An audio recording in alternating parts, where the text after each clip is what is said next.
Почитувани, добра вечер. Добро дојдовте на YouTube каналот на Слободен печат. Ова е емисијата Попкаст, а јас сум Мартин Богатиновски. Со нас и овој пат имаме доста интересен гостин, како и секогаш.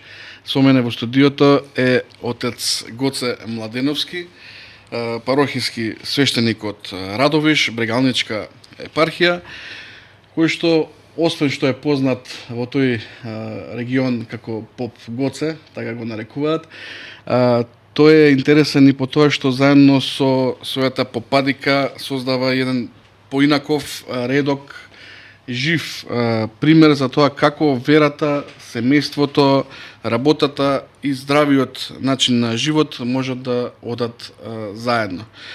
Произведуваат здрава храна, нудат здрави производи, сушат овошје и зеленчук, прават компоти, сокови, мохито, што уште не. Отец Гоце, добро дојдовте во нашето студио. Добро ве најдов. Прв пат вака кога ќе ве види човек, кога ќе ве гледа човек, не знае што прво да праша за службата во црквата или за сушницата, за работилницата со здрава храна. Искрено, нема да се навреди никој, ниту од верниците, ниту од вашите претпоставени во црквата. Каде се чувствувате повеќе свој?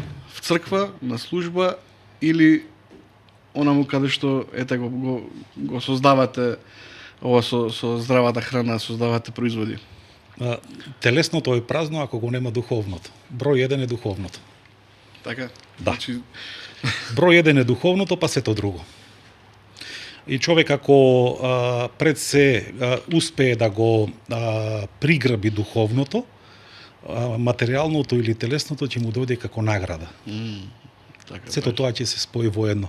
Тие две работи не се делливи. Духовното и телесното или материјалното, тоа е спој. Тоа е Божја творба, тоа и така сме создадени, така е конструирано човекот и човечкиот организам, дека едно без едно нема. Така. Добро, ете во најавата кажав отприлика накратко со што друго освен со што сте свештеник, со што се занимавате. Може ли некој што околу тоа да им објасните на гледачите што всушност правите вие со здравата храна, да речем? Еве најпрво, значи богослужам. Тоа е нели делот кој е приоритет и број 1, сето друго е во споредба и спој со тоа. Значи секој еден човек не може да биде сам. Не може без Бога. Се почнува со него, се свршува и завршува со Бога. Затоа луѓето не само во денешницата може би и ќе ја поделиме половично, туку да ако го погледнеме минатото, значи секогаш прво се врзувале со Творецот и со Создателот и Творецот, и оној кој што треба да даде и кој што треба да побараме и да помолиме од него, значи се спојувале со тоа, па сето друго се дава и придава. Храната е неизбежно нешто за човекот за да може да го живее ова времено земно живење овде, кога станува збор нели за телото. Меѓу другото, вака можеме да дадеме или мојата дефиниција по која што континуирано се владеам дека молитвата е лек за душата, ама здравата храна е лек за телото. Значи без здрава храна да. Вие како што разбрав сте практично трета генерација која што во семејството зборувам, која што се занимава со ова, со правење производи од здрава храна. Како тргна таа приказна? Вака, значи прва генерација сум свештеник во нашето семејство, ама трета, односно четврта генерација, малтане, по машка глава е подготовката нели на храната.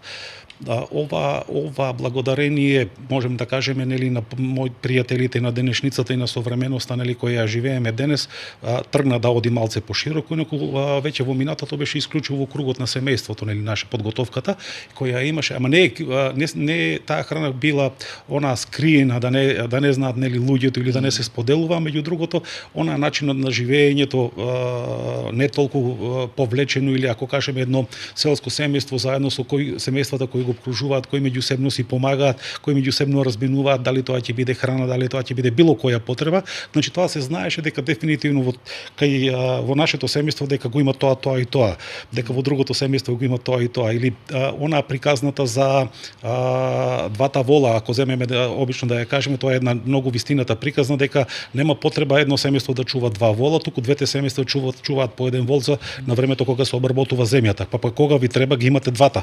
Тоа е позајмувањето или давањето без да гледаме повраток или возвратно да биде. Значи онолку колку што ти треба, толку го фактички нели и користиш. Тоа и со типот на храната или во живеењето во селото кој на нас ни се овозможува да го имаме, да располагаме со него и затоа кога ќе отидеме во некое онака патриархално отворено семејство, најпрво што те понудуваат.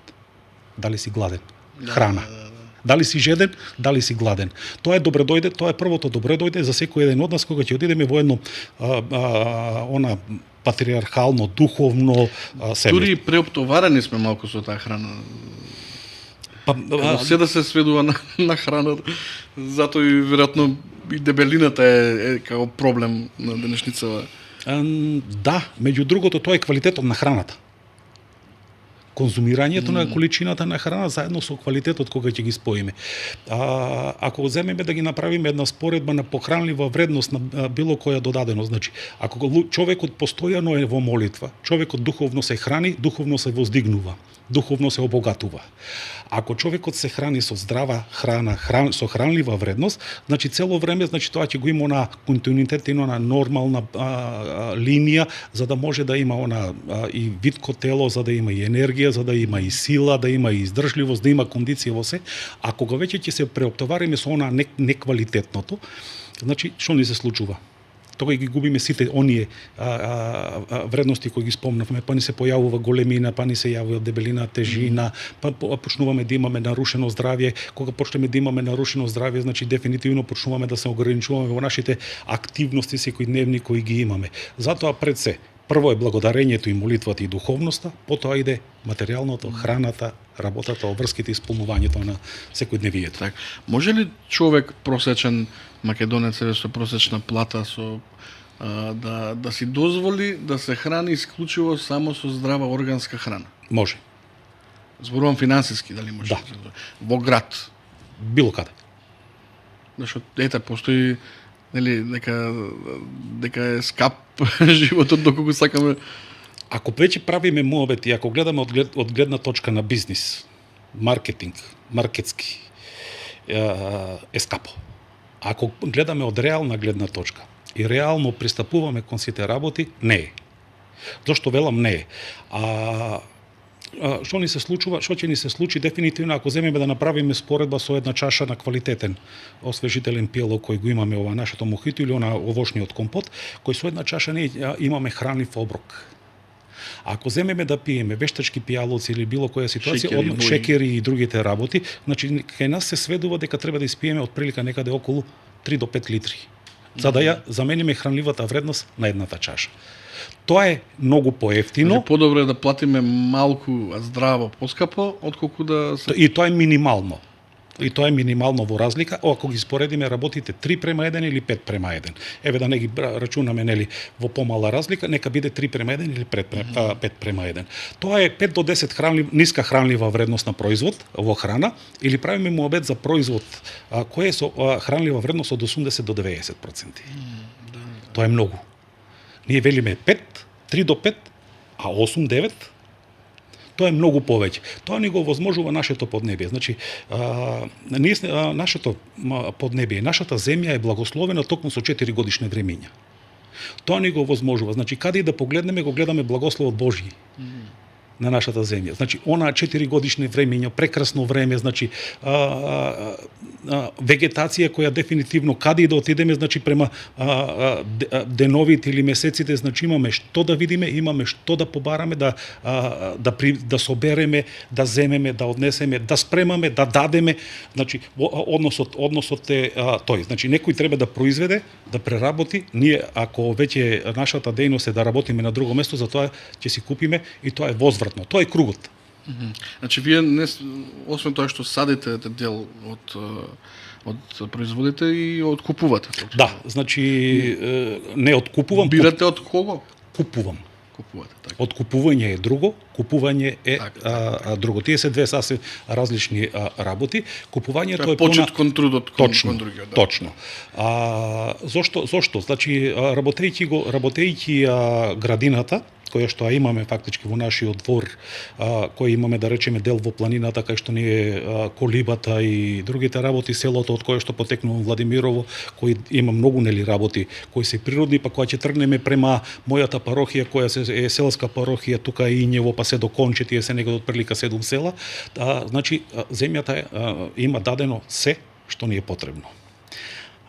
Жално е дека паднени сме под влијание на она маркетинг, реклама или на она монотонно цело време кажување на луѓето дека треба 14, максимално 14 намирници човекот да јаде.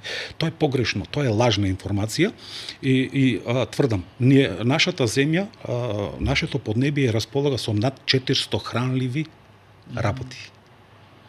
Билки. Можеме да бираме. Да.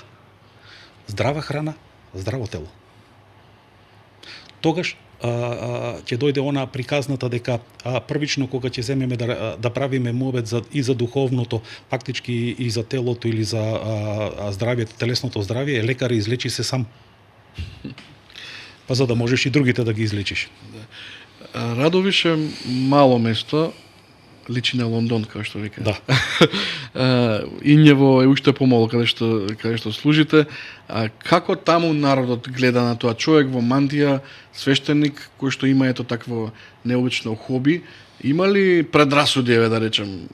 Проблем ли е свештеник да има, да работи нешто друго, да биде трговец? Ете, Може би, како трговец, ако е втора дејност, она чисто трговија, може би ќе има предрасуди реакција, ама ако паралелно со верниците од мојата парохија кои што живеат исклучиво или 80% од земјоделие, а паралелно сум јас со нив, тогаш ние сме заедница.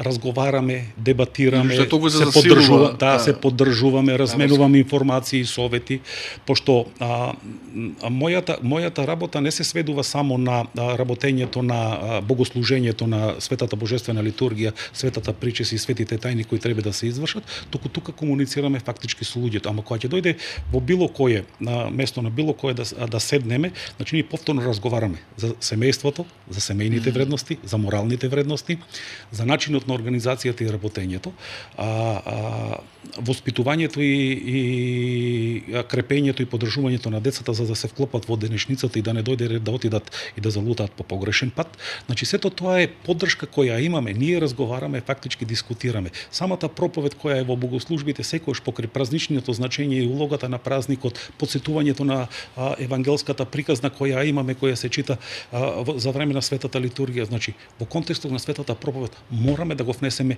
и нашето живење. Тогаш самите по себе се погледнеме еден со друг. Која е нашата улога во заедницата? Заедница. Цело време ние правиме мобет црквата.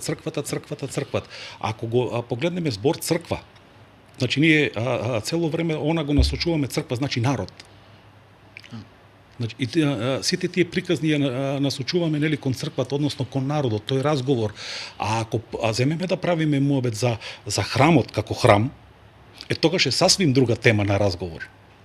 А ако почнеме да разговараме за црквата, ние разговараме за народот. И луѓето треба да разграничат. Оној кој што сака да живее духовно, мора да живее и морално. Мора да живее и етички. Мора да ги издржи, да ги победи искушенијата кои што престојат во овој морално-неморален свет. во денешницата. Значи се е сведено на материјализам, се е сведено на неморал или едноставно ние треба да ја заборавиме евангелската приказна, онаа дрво кое што не дава плод треба да го оставиме да расне или било што. А во евангелската приказна не вели онаа дрво што не дава плод се сечи и се фрла во оган. Значи ние нема да бидеме сурови кон сето тоа, да кажеме дека еден човек придонесува или не придонесува фактички во општеството, во заедницата или во црквата, меѓу другото можеме да видиме која, да ја најдеме причината која е, па да помогнеме и да го извлечеме од тој пат. И тие неморални работи кои се случуваат во денешницата е завршено, значи можеме да ги победиме. Зашто одмак ќе се надоврзам кога обично разговараме како ги распознавате луѓето. Една личност, како ќе ја распознаеме? Немам потреба да ја распознам, да го гледам него, да го учам, јас ќе му ги видам неговите деца. Начинот на воспитувањето и раснењето на децата ми се огледало каков е родителот, таткото и мајката. Така да. Значи, децата се огледало. Добро воспитани деца се добри и родители. Не треба родителот да изгуби родителската улога. Татковското, мајката нели мајчинството, и ние да се насочиме по секоја цена поддржување нели на детето, ама има време ќе научи. Нема време. Сега и веднаш. Секој ден поминат, нема втор. Добре, вие заедно го работите ова заедно со попадиката Божица. Колку е важна попадиката во животот на свештеникот? Или е таа само како народов, како што знае да каже, жената на попот? Јас прво би кажал улогата на жената, која е во домот. Добро, ама ме интересира како попадика, како институција. Ќе дојдеме во тој на тој дел или во тој контекст. Прво не треба да се изгуби улогата на жената во секој едно семејство, во секоја една фамилија која е во домот. Во домот. Мајчинството е голема улога. Жената како сопатник фактички нели кон мажот е исто голема улога. Ако помеѓу мажот и жената, помеѓу жената и мажот не постои љубов, тогаш имаме разделување на сите работи.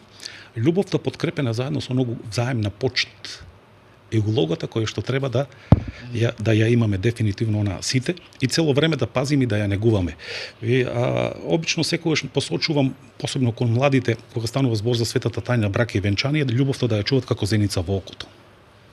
Пошто тие се двајца а едно. Тука доаѓаме до еден дел дека убавите работи кои ги ужива жената се и мои и обратно.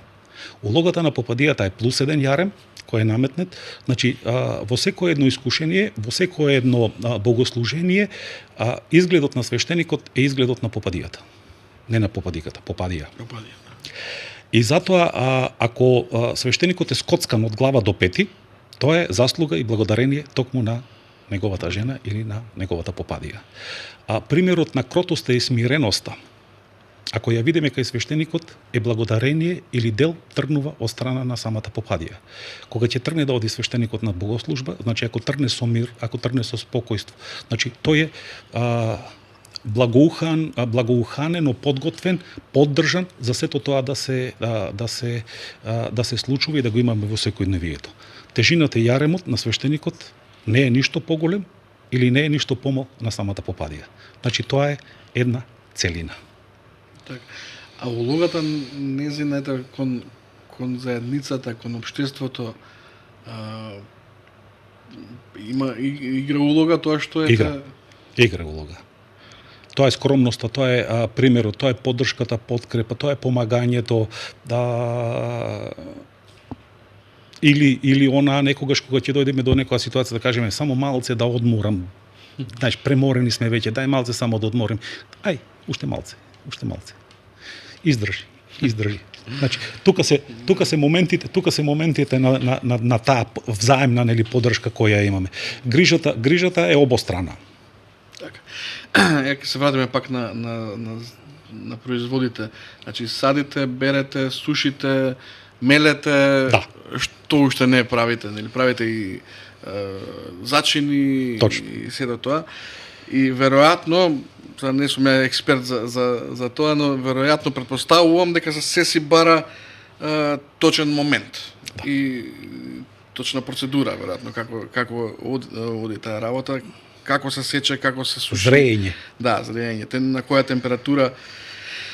Има ли човекот како човек точен момент во животот кога треба да застане, да се смири, за да не изгори, исто како што и овие работи би се расипале доколку не би оделе по тој редослед?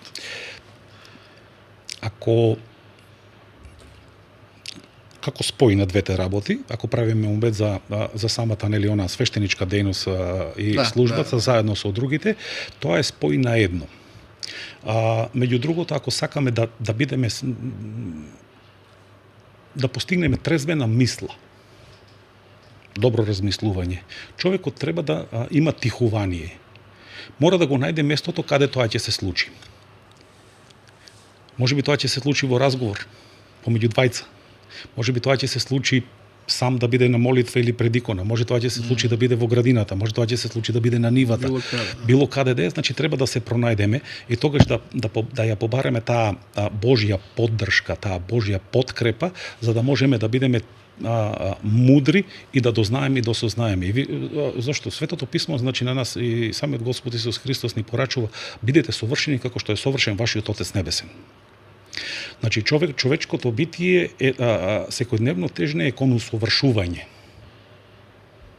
Значи нема готово, јас научив и е завршено. Не, секојдневно тежнееме кон усовршување, да бидеме подобри и подобри. Не она злобни, лакоми, грабливци, приграбувачи или било што, туку да дојдеме до ситуација да знаеме и да осознаеме.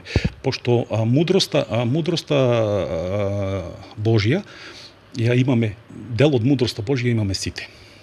Затоа сме сите различни за да можеме да функционираме како заедница. Она што вие го знаете, јас не го знам, она што јас го знам, ти не го знаеш. И тука кога ќе го размениме нашето знаење, дали тоа ќе биде со работа, со поддршка, со разговор, како со воловите, пред кажи спомнам. Со воловите, точно. Значи, ете, тоа е тоа кое треба да го имаме, значи во целината. Дефинитивно кога ќе отидеме в црква или кога ќе идеме во храмот на богослужба, па кога ќе влеземе во црквата, кај народот. Па кога ќе застанеме на светата богослужба, кога ќе видиме таа духовна тишина, во моментот кога почнува она молитвеното пеење и славење нели на Бога на светата литургија, па кога ќе дојде во деновите на постот да учествуваме, па кога ќе дојде ред да се едноставно да пристапиме кон светата тајна исповед, па кога ќе го земеме благослово за да примаме светата тајна причест, па кога ќе направиме соединение нели со Бога преку лебот и виното, кога ќе тогаш тоа е нешто кое нема нешто што може да измери таа големина на радост која човек ја поседува. Или она правете го она што сакате да ви го прават. Тоа е пораката на Новиот Завет која секој човек треба да ја знае, да ја практикува и да ја исполнува. Правете го она што сакате да ви го прават. Или не правете го она што не сакате. Тоа е старозаветно. Не, ние одиме новозаветното. Правете го она што сакате да ви го прават. Да. Добре, знаете, уште една паралела која ќе повлечеме, ете, овошјето, зеленчукот се суши за да се зачува. Од друга страна па и човекот во денешницава се суши од секираци, од нервози, од маки, од проблеми. Од материјализам. Веројатно и материјализмот Од материјализам. Обременени со време дека дефинитивно треба што повеќе да добиеме, да сработиме, да заработиме на било кој начин. Не е тоа. Кој не го наметна тоа? Од каде дојде тоа? Веројатно не било така од секогаш. Не. Значи јас сум генерација кој памти неколку има поминено неколку она системи. Дефинитивно и тогаш кога најпрвата грешка беше кога на целиот наш народ, балкански народ, му се наметна дека државата ќе води грижа за народот. Тоа беше првата грешка. Значи народот води грижа за државата, не државата за народот. Дефинитивно кога почна да има големо влијание и голем притисок на патриархалното воспитување и моралното воспитување на децата во кругот на семејството. Вие ќе одите, ќе работите, ќе создавате, ќе работите, додека фактички повторно државата ќе води грижа за децата преку системот на образование и преку школувањето. Тоа беше повторно заробување на децата или на онаа детското во канџите на материјалното. дека ако не работиш нема да имаш тоа. Учи тезата учи синко да не работиш, па дојдовме до една интересна ситуација сега, учи за да работиш, за да знаеш да работиш. Почна да се напушта на селото, да се тежнее кон градот. Градот беше индустриализација, кога човекот ќе влезе во индустријата, он дефинитивно станува како роб. И се почна да се напушти државата. Тоа беше веќе, тоа е вториот круг или она третото последица на сето тоа, дека дефинитивно селото е тешко, градот и живеењето во градот е малце, па веќе бегаме нели од самата држава. Како е во тој дел Радовиш, селата Ињево, Конче, во тој поглед? Жално. Празно? Жално. Не само празно, тоа е и жално. Зошто дојдовме до ситуација кога тоа е една голема, да речеме, нели она тежина. На времето децата одеаше кон родителите, кон мајката и кон таткото, и тежнеја да отидат за Божик, за прочка, за Великден. Дојдовме до ситуација сега да мора родителите да одат кај децата за Божик, за Великден, за прочка, нешто кое е излезено од контекст на нормалното или на она убавото живење кој треба ние да го имаме. Обратна, радоста, тука ја нема радоста. Тука ја гледаме моралноста. Морам да отидам кај децата. Човеч, значи, каде се децата? Кој кај кого оди? Обврската, се сведено на обврска. Не Каде е грижата? Каде се другите работи? И тука сето тоа се случува кај нас. Чим дојдеме до ситуација да ја напуштиме земјата, у било која форма, и како земјоделие, и како нива која што треба да ја работиме, значи на таа нива расне коров. Нешто кое не е доследно. Дел од коровот е корисен, има доста нели корисни работи и кај нас, меѓу другото, последицата е многу... Што ги советувате вие младите, како свештеник, кога дојде на исповед, некој млад човек ќе ви рече не можам оче више да издржам тука, одам за странство? Знаете зошто? Значи, советувањето е чисто родителско.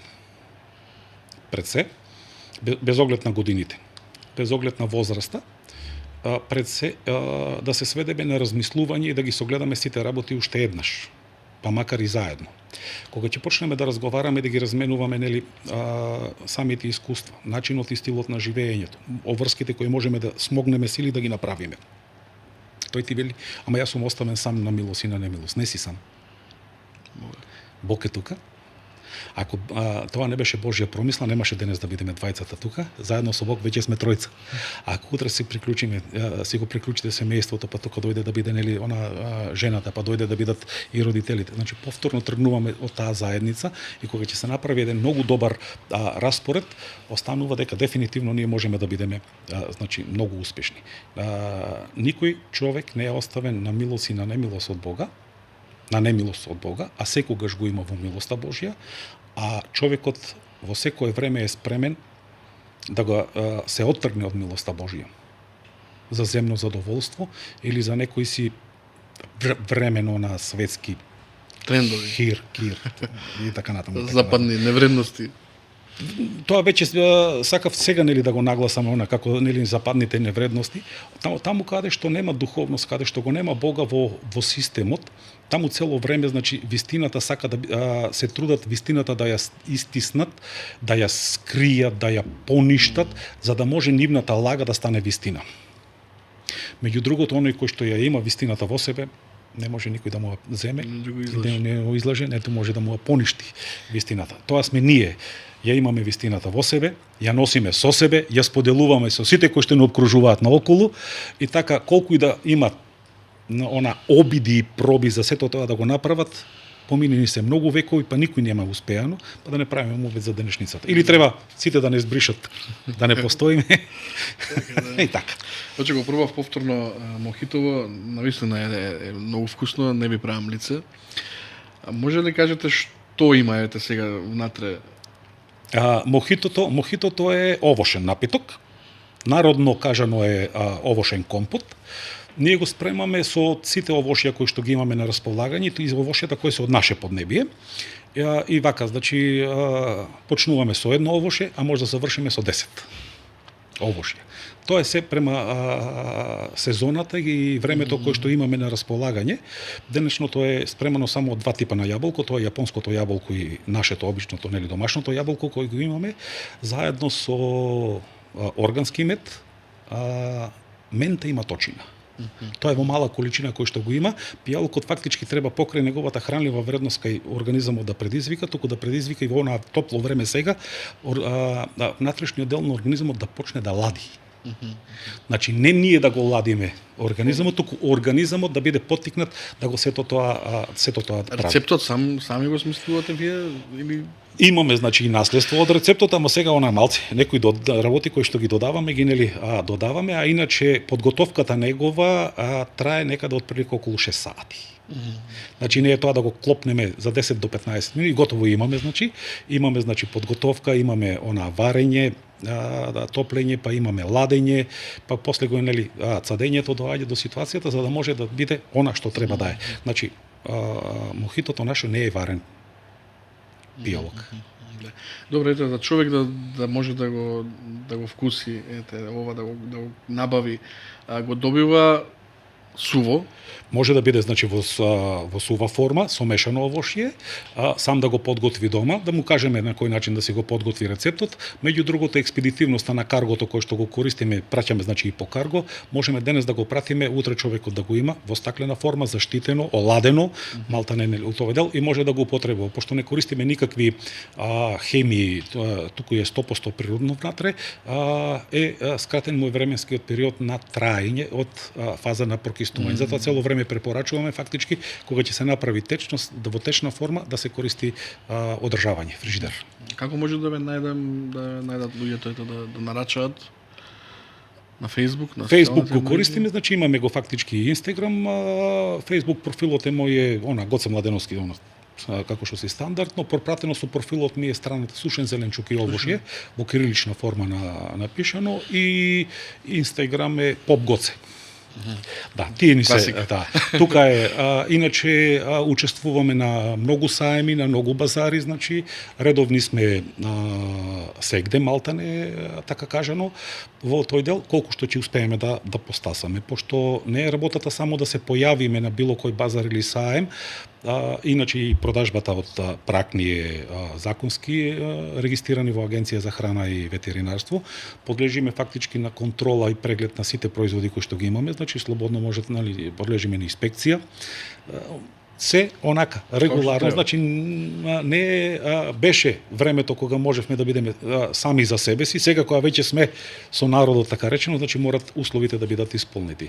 Амбалажата која што користиме за пакувањето на нашите производи е контактна со храна, која е исто исконтролирана и има одобрение од страна на Агенција за храна и ветеринарство, и тоа е препораката која што дефинитивно сите домашни и мали производители тоа го правиме. Значи имаме неколку здруженија кои сме споени во едно, значи членуваме фактички во Национална федерација на фармери, која дефинитивно имаме добри и полезни работи и поддршка од нивна страна, значи членуваме исто во Slow Food организацијата која е општо позната за биодиверзитетот и грижата нели за земјата и за храната. Имаме локални мали издруженија кои дефинитивно имаме, како да речеме Радовиш, Меден Радовиш, Струмичка котлина, другите, и тоа е дел исклучиво кога се насочува, правиме мобет исклучиво за храна. Здруженијата имат прилика и можности и за други манифестации кои се организираат. Колку чини едно шише мохито? Едно шише добивам во стаклена форма по карго дома. 200 денари. Па добро. Може ли и сиромашните, значи да се 200 денари. Во домашна подготовка уште помалце. Ако го добиете во она пакувана нели форма, само овошјето и сите тие работи, за она количина до 3 литра, за да направите ќе ве кошта 150 денари. Добро, рецептите ви се одлични, но би ве прашал доколку треба да направите, да создадете рецепт за еден здрав човек, здрав верник, што би ставиле внатре најмногу, кои состојки би му ги издвоиле вака за да излезе човек? Првиот рецепт кој за човекот треба да е дека не треба да се храни со еднообразна храна. Тој е првиот рецепт. Значи храната мора да биде со многу состојки. Ако земеме да правиме А муабет, тој што нема време, а тој што нема време, значи и за тоа има решение, тоа е направено и подготвено. Тоа е во вториот дел, само првата мисла да си ја завршам, па ќе кажеме за онаа. Дека дефинитивно ако земеме да подготвиме едно гравче. Ние сме научени да направиме само зрна гравче. Луѓето значи претендираат да стават она запршка црвен пипер брашно, кој е катастрофа за организмот, за крвните садови.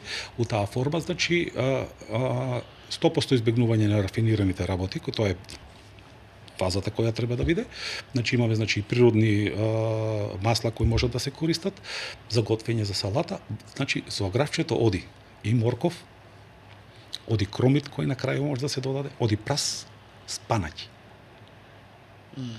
Значи сите работи кога ќе ги ставиме фактички внатре. значи може да се експериментира. Да, ама тоа правам, значи секој зачин во храна, готвена храна се става на крај. Зачин не се готви. Тоа е погрешната перцепција кај нас дека дефинитивно ние треба да го ставиме кромитол кој ќе се вари гравчето, од кромит само К ни останува, ништо друго, и на крајот сите зачини се стават на крај. Зошто велам, нели, такото, немањето на време ни возможува да тежнееме кон усовршување и да ги работиме работите. Значи ние веќе имаме два инстант оброци подготвени, кои ќе бидат 5 во план ни се, нели во програма. Тоа е пире од компир со 100% компир, без никакви додатоци и хемии, заедно со лебни трошки кој е подготвено, има си рецептура на кој начин да се подготви, заедно со микс од зачини, кој сето тоа за 10 до 15 минути е изготвено на едно место, човек може да го употреби како храна. Значи имаме компир исто зарестован во она парче форма, исто инстант. Зелката веќе ја завршивме, подготвивме, значи следува викенд рецептура за подготовка на пире од зелка и манџа, сарма, растурена или било која форма, инстант исто е подготвена. Се после ја да ги ми спомнувате. Сега ќе стасам и до тоа и до другото, планирани се 5 оброци. Значи тука е компирот како пире и рестован, зелката како растурена сарма, манџа и пире. Значи имаме граф во истата ситуација да биде пире од граф и зрнеста форма, грашак. Истата ситуација, зрнеста и пире, и ќе имаме исто и орис. Пире од орис. Тие се 5 оброци кои дефинитивно човек може да ги има и за 10 до 15 минути, или едноставно ако земеме еден мал термос, а треба да одиме на пат тегде, заедно кога ќе ставиме она топлата вода во термосот, ќе го ставиме фактички јадењето, додека да стасаме после пола сат или саат време, значи оброкот ќе биде сам по себе зготвено. Уникатни сме она што кажате само постни, нели такова. Не, храната, мрсната храна што помалце треба да оди во човечкиот организам. Ние не сме создадени за секој ден да јадеме месо. Значи, убавината на храната и нашиот организам е 2 пати месо во 7 дена. 2 оброка. Така. Сето друго без проблем. Со Исов, Значи, временски период на преработката и варењето на храната во човечкиот организам. Ако секојдневно ние конзумираме месо, значи временскиот период за потреба за преработка на месото во самиот нели човечки организам, мислам дека е 72 часа максимум. Ако во 72 часа повторно внесеме месо, нашиот организам повторно работи. Не е доварена и преработена првата количина на месо, ние веќе внесуваме втора, па ќе внесеме во 72, трета. Што ни се случува? Проблем. Да, ерор, нарушено здравје, да не ги набројуваме сите други последици од онаа скапување, расипување, паразитски делови, после трчаме медицината да ни направи едноставно, да ни помогне, нели? А самите ние сме виновни за таа ситуација. Зборуваме за месото како месо, што е со лебот? Македонскиот народ е научен така да си касне бело лепче. Да, не, лебот не представува никаков проблем ако правиме муабет за зрното. Ако правиме муабет за оберено преработено брашно, значи постојаната употреба само на белото брашно е проблем повторно за човечкиот организам. Значи целото зрно е сасвим друга ситуација. Тука е пшеничното брашно, тука е рженото брашно, тука се сите други брашна кои го имаме. Спојна брашната па правењето, да речеме, она на ржен леп, црн леп. Значи цело зрно. Влакнестата храна, тука фактички внесуваме влакно. Тоа е хранливоста за организмот кој има. Секое оберено зрно, осиромашено брашно прави да јадеме количина, а немаме хранливост. И повторно настанува проблем во човечкиот организам. Добре, една чинија манџа и кило и пол леп. А нема Така, кило, нема. Во денешницата да, нема нема, кило. нема. Не има само хемија, па е надуено, нели, во форма на кило и пол да личи, ама мислам дека дефинитивно Нема, многу ретко има нема, 400 грама у тој дел. Вие сте како свештеник постојано обкружени со книги, со читање, сте сретнале, сте прочитале се и се што, но има ли нешто друго што сте научиле од природата, од овие производи што ги зборуваме сега, од пчелите, го спомнавте медот органскиот, од босилекот, од тие зачини нане, маточина, што едноставно не можевте да го најдете и да го научите од книга. Не. Се учили нешто од пракса? Вика вака, кога е зрел цветот за берба? Правиме мобет, ето, го спомнавме босилокот. Кога ќе му помине пашата на пчелата. Пчелата пасе. Тој цвета.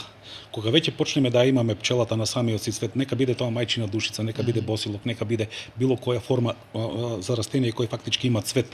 Пчелата е показател дека тука ние веќе имаме хранлива вредност, дека во самиот цвет веќе има полен, значи има многу работи кои се корисни за човекот и фактички има берба. Плод, ако треба да набереме, е истата ситуација, која ќе ја видиме осата дека напаѓа да јаде, а тука е присутна пчелата за направената, тоа многу луѓе не го знаат во денешницата, дека пчелата не е штетник за било кој плод да го земеме, јаболко, слива, грози или било кој. Штетникот е фактички осата и другите кои го напаѓаат, кои го јадат. А пчелата оди и фактички го заштитува и му прави, му нанесува може би нема да ми текне сега на тој дел, за да ја заштити она раната на самиот плод. И направи кора. Значи пчелата е доброто на плодот. Значи таа не го напаѓа да го јаде, да го уништува, туку го заштитува. И тука се сите работи. Исто тој со животните, тука и со месото како храна која го спомнавме, тука е млекото и млечните производи кои ги имаме за да земеме да ги употребиме. Имаме моменти кои дефинитивно кај луѓето е изгубена смислата на обезвреднена е вредноста на храната. Имаме млеко и млечни производи. Цело време кај имаме сирење, немаме млеко во сирење. Тоа сега беше актуелно. Да. Тоа е веќе на измамата. Дело на измамата. Ако земеме да правиме мовет за кашкавалата и за сирењето како продукти кои се прават од млекото, каде е урдата? Која е исто квалитетна? Каде е најквалитетното нешто кое од млекото може да се добие? Тоа е маслото. По пат на биењето. А ако по пат на биењето го земеме маслото да го практикуваме, да го имаме во храната, тука е фактички постои она млекото или маштеницата која треба да ја употребиме нели како храна. Се е состав. Не треба од луѓето треба да се вратиме на стариот начин на живење. Стариот начин на живење тргнува со благословот од Бога за се. Кога одиме на орење, одиме со благослов. Кога треба да сееме, дали тоа ќе биде жито или било која форма, одиме по благослов во црквата за благословување на семето. Кога ќе дојдеме да ја направиме првата жетва на зрното, лебното, значи одиме в црква по благослов и благодариме на Бога за тоа. Станува збор за првото сирење, станува збор за првиот мед, молитва за благословување значи благословот Божи е почеток на се. Сето друго е наука, пропратена. Ако го немаме благословот Божи, ја немаме трајноста и времето кое што треба да го посветиме на сето тоа, како за да добиеме еден убав, слаток, квалитетен, здрав производ. Без Бога нема ништо. И без работа. и без работа. Затоа што ете и да изораш цела нива и кромичето ќе да биде вкусно и лепчето суво. Се. Пошто преска го спомнавме фактички работењето. Нашето нашиот народ македонски е работлив народ, трудолюбив. Он е работна пчела. Меѓу другото, начинот на функционирањето. Старата генерација која го водеше семејството напред, која ги распределуваше работите, кога беа семејствата со по 5, 7, по 9 деца, па заедно кога се живееше во големи семејства, значи едниот или најстариот и главниот правеше распоред на сите работи и велеше ти одиш со овците, ти одиш на нивата, ти одиш на жетвата. Послушание. Значи имаше послушание, да, и тука имаше напредок. Сите тие генерации, ако земеме да ги погледнеме, беа образовани.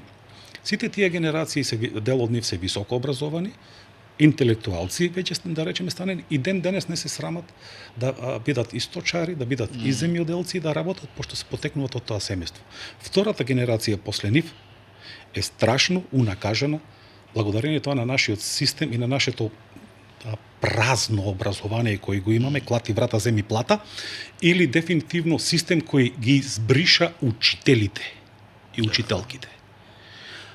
Се додека не се вратат учителите и учителките во системот на нашето образование, се додека овој начин на Кембридж образование со најнисок коефициент на интелигенција не се тргне и отргне од нашиот систем на образование, ние веќе имаме страшно унакажани генерации. Да, ма тие генерации што го спомнувате вие како унаказени, вторите генерации, се всушност оние истите кои што сега се наставници и професори. Да. Меѓу другото, се уште имаме, значи, добри учители. И тие не се срамат да кажат дека се учители. Иако во системот на хартијата се водат наставници. Или ќе бидеш учител, ќе те вратиме назад повторно на образование. Ќе те вратиме на образование за да бидеш учител. Ама јас сум наставник. Или учител, или дома. Давај си настава на твоите деца, кога ќе дојде ред да си ги родиш. Пошто 50% од образовниот кадар се сами. И наставници, и наставнички, и така натаму, и така натаму. Значи, ние имаме сериозен проблем. Треба да чуваме... Имаме проблеми со размазеност, така децава сега, веројатно.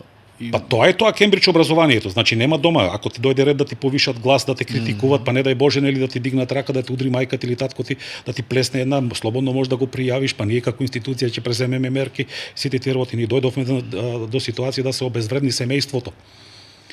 Значи дојдовме до ситуација по сила на закон на светско ниво да се одзимаат деца од родители по било кој основ, па макар и по лажна клевета, дека не си ми симпатичен, не си ми убав или неќем да ти патриархално да го воспитуваш твоето дете, неќем да го воспитуваш верски, православно или не е битно нели по која вероисповед, ќе ти биде одземено детето, сите тие, пошто ти си трн во око. Значи моралното и вредното, доброто е трн во око, сето неморално ние го имаме на површината и сите треба да се согласиме дека е добро. Не можам да се согласам, не може. И никогаш нема да се согласам дека тоа не е добро. Изопачености на денешницата. И сите глупости сега децата ги тепаат наставниците. Осе некако обратно, родител да кажемо дека детето му е немирно, ќе ти ги извади очите. Знаете ли зашо е тоа така? Зошто? Пошто нема лоши деца.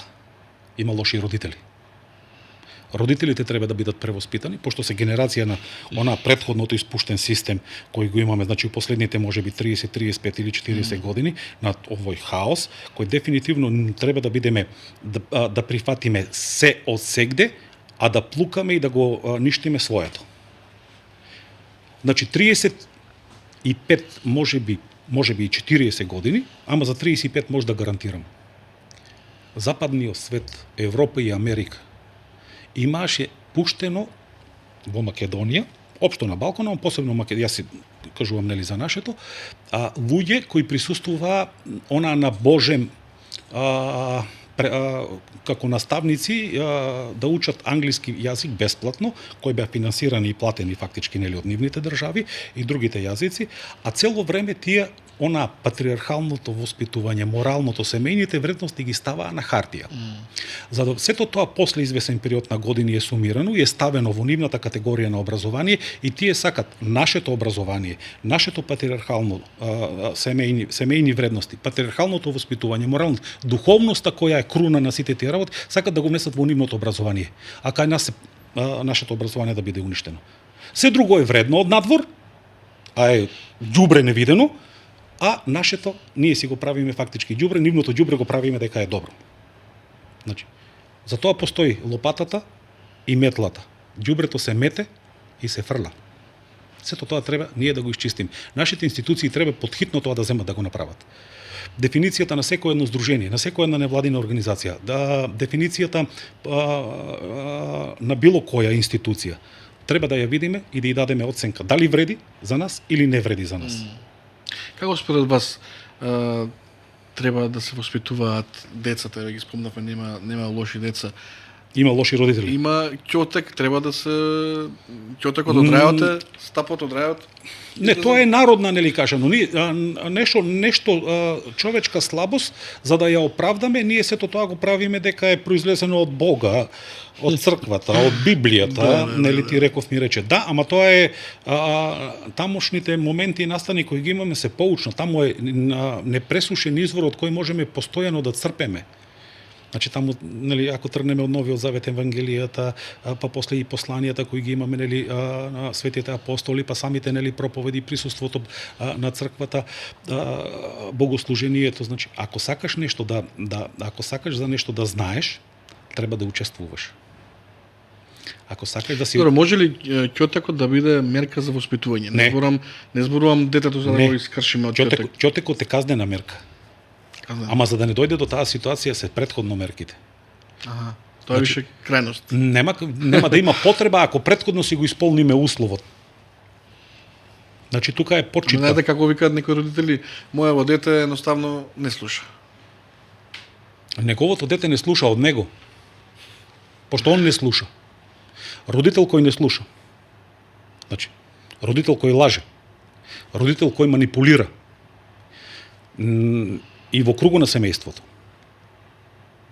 Надвор од семејството. Детето е, значи, скенер. Тоа гледа, слуша, впива и постапува. Ако земеме да пораснени две деца, да речеме, нели, во семејството, таму кај што се води грижа за храната и таму кај што не се води грижа за храната. Значи имаме дете обременено со сладки, задоволства, и дете кое е пораснено со храна, природна.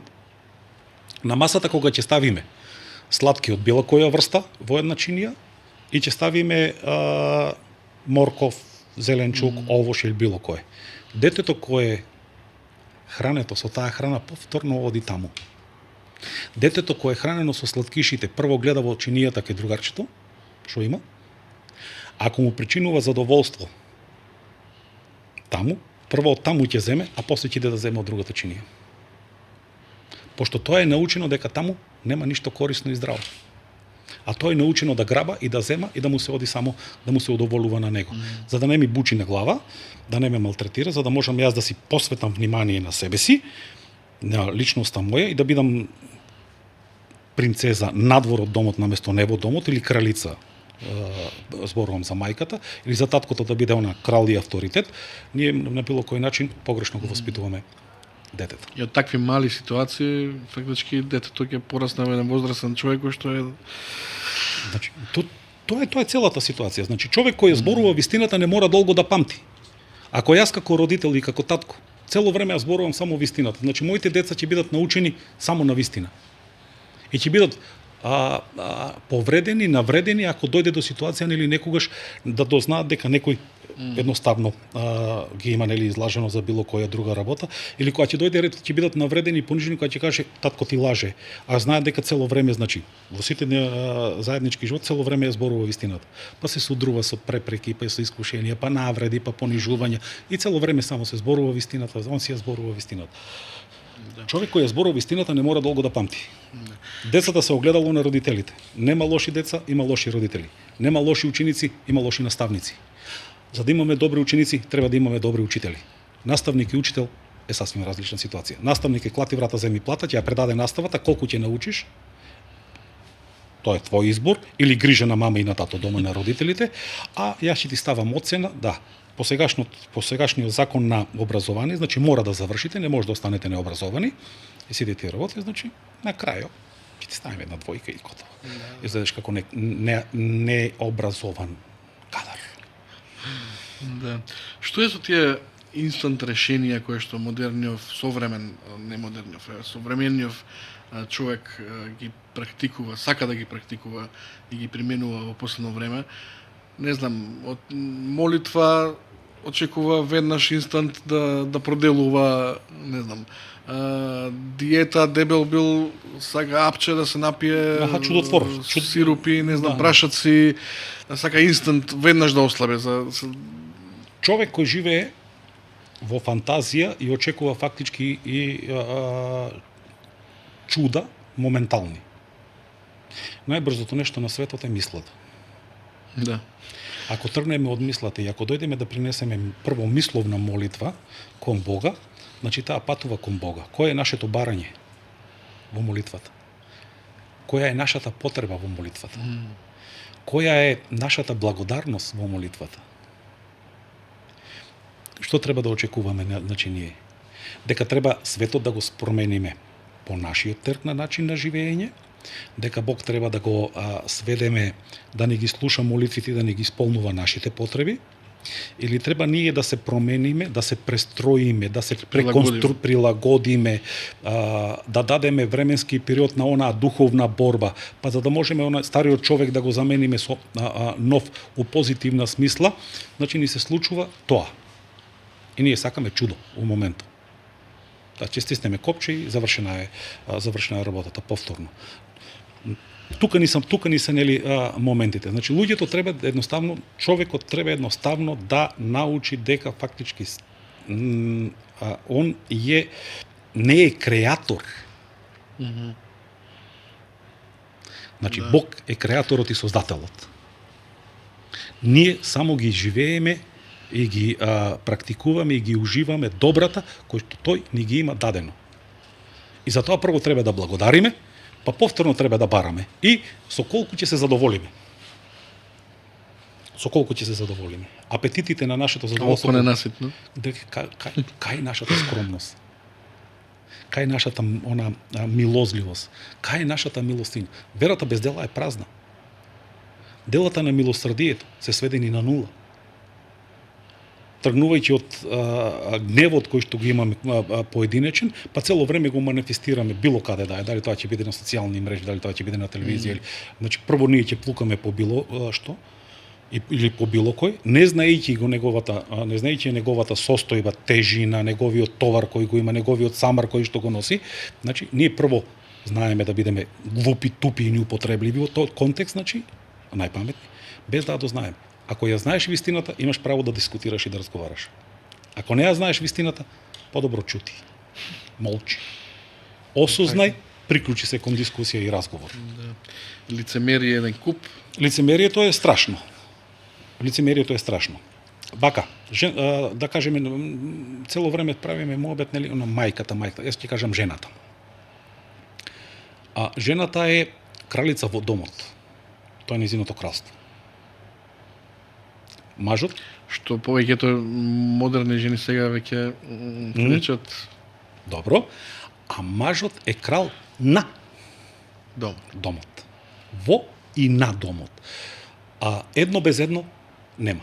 Ако внатре го немаме уредувањето на кралицата, која треба да биде број 1 во се, да биде уникатна во се, да биде најубава во се, да биде најслатка на збор, најмилозлива, тогаш и кралот значи црпе, токму зима од тие работи, практикува надвор околу во кралството и оттаму носи повторно добро во домот.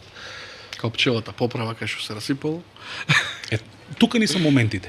Ние што имаме? Значи дојдеме дома сме никој ништо и за нигде. Наместо да бидеме секојаш скоцкани, дотерани, организирани, да ни биде се направено, ние во домот наш имаме икона во која, значи, со месеци, со денови не погледнуваме. Важното имаме, Значи крс и истата ситуација, ред други работи, кои ги имаме, а дефинитивно ниту го живееме крстот, ниту ја практикуваме иконата. Да, го спомнавме лицемерието кој што најчесто се гледа на социјалните мрежи, па тоа е нели особено за празници, сите се верници, сите се фотографи. Страшно и смешно. И ниско, нели? Мислам тоа Или ете за постот, ке речеме. Многумина го сметаат за диета. Јас сум сретнал многу мои пријатели познаници кои што не постам маце да симнам некој килце. Вака. Што е постот? Постот е духовност. Ако правиме муабет за телесното и материјалното, е воздржување. Не е диета, не е ништо. Ако коректно земеме да ги погледнеме сите денови, значи повеќе од половината година, по тие 365 дена се денови на пост. 4 поста во годината, секоја среда и петок, освен разрешените или благословените кога имаме период да се дозволено е да се употребува мрсна храна, не да се ждере, туку да се употребува. И вика на денови кои се разрешени за време на постот во употреба на зејтин, луѓето кои се воздржуваат, да речеме, од таа целата храна, он само употребува капка масло од 24 сата за да не го прекрши и да не го наруши постот и правилото на постот. А сета храна е повторно подготвена на вода. Постот е воздржување. Во што? Храната е последна во воздржување. Корекција, поправка на мислата, на зборот, на делото, на постапките, разбудување на заспеност, на милосрдието, на поддршка и подкрепа на послабите, посиромашните, на грижа за болните, посетата на на таквото на затворениците, на изнемоштените. Доброто дело. Верата без дела е празна. Нешто кое и после постот ни останува да го правиме во секојдневието наше, значи за да можеме Најдобра вежба на умот. на се помагањето, милосрдието. Затоа и на нашата црква има неколку хуманитарни организации кои што во целост ги поддржуваме постојано. Скопје е хуманитарната организација Свети Спас. Да, беше гостен отец Оливер. Отец Оливер, значи, поздрав и нели до него. Мислам дека ќе се потрудиме денес вечер нели да се видиме за да можеме да размениме она искуства во целото нели збиднување. Другите организации кои што ги имаме, па ни кујните кои готват храна, подготвуваат оброци, па се носат на оние кои што немаат.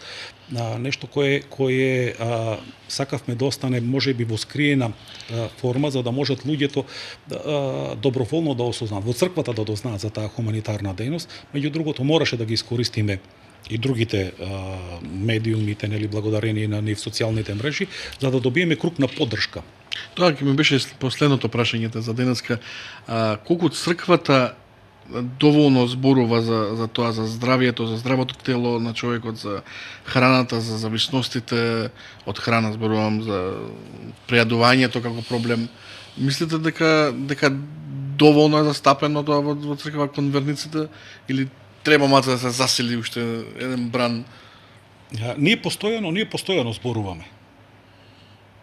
Значи постојано зборуваме. Не сме неми, постојано зборуваме. Оној кој што има уши да слушне ќе чуе. Оној кој што сака и има срце и душа да прифати, ќе прифати. Оној кој што гледа со горчина и огорченост, останува повторно да си гледа.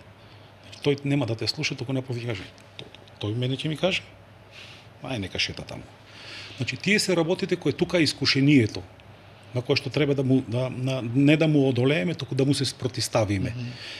Зашто вака у една, да речеме, во старите записи црквата не е од вчера, таа е денес и се додека постои светот и векот ќе постои, постои многу одамна у тој дел, и вика каков е свештеникот во парохијата. Каква е верата на верниците, таков е и свештеникот. Ако верниците сакат и направат пробудување во духовноста, соживување нели со духовност, тогаш и свештеникот ќе тргне и ќе стане се искачи на повисок пиедестал во духовноста. Ако цело време сме ние млаки, млитави, значи така ќе делува фактички и свештеникот. Да. А ако сакаме да бидеме будни во се, тоа е истото, учителската дејност. Свештеникот е и лекар, е свештеник, И психијатар, и психијатар, и учител.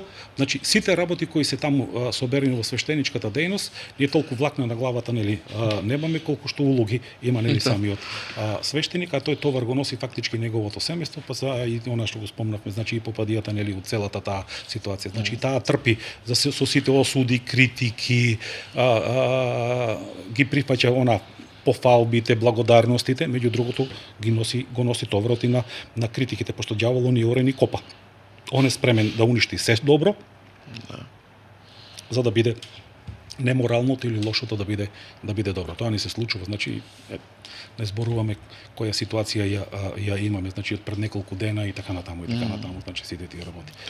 Значи болеста на денешницата ја гледаме во децата, во младите, во не ти знам која ситуација, а не гледаме дека кој е причинителот на болеста. Родител. Така е. Добри, тој родител бил нечие дете, имал родител над него. Ако сакам да уживам во земните и неморалните вредности, сега треба да го оправдам дека моето неморално дете е добро и другите треба со мене да се сложат дека моето дете е нај. Значи, не можеме да се сложиме на тоа. Значи, сите тие погрешни ситуации треба да се бориме да бидат, нели, оттргнени. Она што треба да се забрани, треба да се забрани. Она што треба да биде скриено од јавноста, треба да биде скриено од јавноста. Значи, сите болести на овој свет треба да се лечат. Добре.